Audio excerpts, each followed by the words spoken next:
अस्सलाम वालेकुम, मैं हूं सज्जाद अनवर और आप देख रहे हैं APNN न्यूज़ चैनल। आज हम बात करेंगे कि जो मुख्तलिफ़ हलकों की तरफ से कहा यह जाता रहा है कि इमरान खान साहब को ईद से पहले गिरफ़्तार कर लिया जाएगा, लेकिन अब तो ईद हो गई और ईद तक तो कोई ना उनके ऊपर कुछ उस तरह का कोई सूरत हाल बनी, ना उनकी गिरफ़्तारी के कोई इम्कानात हुए। लेकिन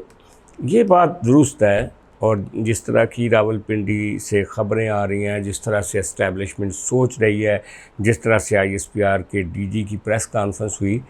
कि फ़ाइनली ईद के बाद इमरान खान साहब को किसी मौके पे गिरफ़्तार कर लिया जाएगा।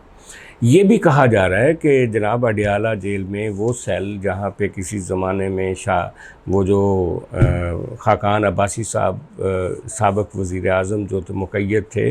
उसी सेल को रेनोवेट कर दिया गया है, सफ़ेदी वगैरह कर दी गई है और इनको अडियाला जेल रखने का पूरा मंसूबा बना लिया गया है। अब उनकी गिरफ़्तारी कैसे होती है, किस मुकदमे में होती है, उनके ऊपर मिलिट्री कोर्ट में कौन सा केस चलेगा और उनके ऊपर क्या फ्रेम चार्ज यानी एक चार्जशीट क्या आयद होगी। DG ISPR की प्रेस कॉन्फ्रेंस में उसके खदोखाल कुछ तो हमें नज़र आए कि वो कहते हैं कि जी मंसूबा साज जो है उसको नहीं छोड़ेंगे। इसी तरह आपने देखा होगा फार्मेशन कमांडर्स की जो मीटिंग हुई थी, उसकी जो एक स्टेटमेंट जारी की गई थी, उसमें भी मंसूबा साज का जिक्र किया गया था। तो मंसूबा साज को कैसे कनेक्ट करेंगे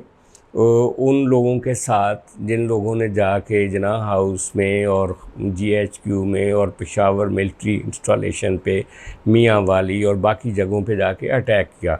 तो उसके लिए जो एविडेंस दरकार होगा कि वाकई इमरान खान साहब सहूलतकार थे, वो एविडेंस क्या इकट्ठा कर लिया गया है और उसका कोई मुकदमा अभी तक तो सामने नहीं आ सका।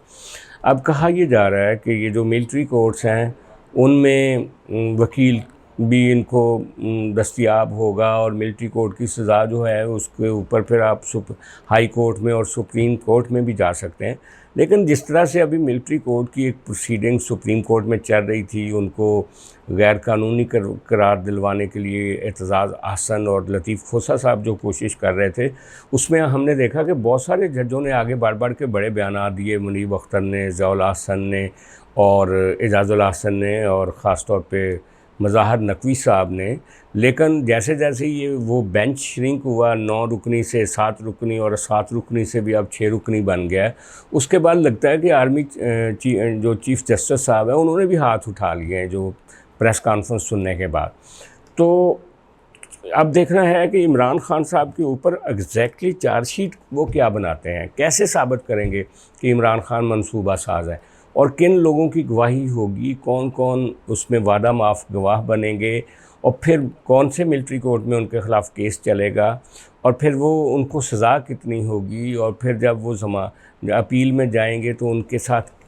जो आज़ाद अदालतें वो क्या करेंगी। ये बहुत बड़े सवालात हैं अभी, लेकिन इन सारे सवालात का आगाज़ जो है वो ईद के बाद आप देखिएगा जब इमरान खान साहब को गिरफ़्तार कर लिया जाएगा। देखते रहें APNN और अगर अपने दोस्तों के साथ इसको शेयर भी करें और अगर आपने इसको सब्सक्राइब नहीं किया तो ज़रूर कीजिए। बहुत शुक्रिया।